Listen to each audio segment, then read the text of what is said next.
If your past keeps haunting you, this prayer is your turning point. God's mercy is new every morning. Lord, I bring you every mistake, every memory, every regret.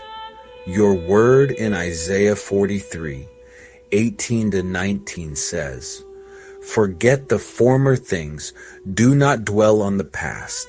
See, I am doing a new thing." So I choose release. I surrender old pain, failures, and shame. Wash me clean, renew my mind, and lead me forward in freedom. Make all things new in me. In the almighty name of Jesus, amen. Your past doesn't have the final say.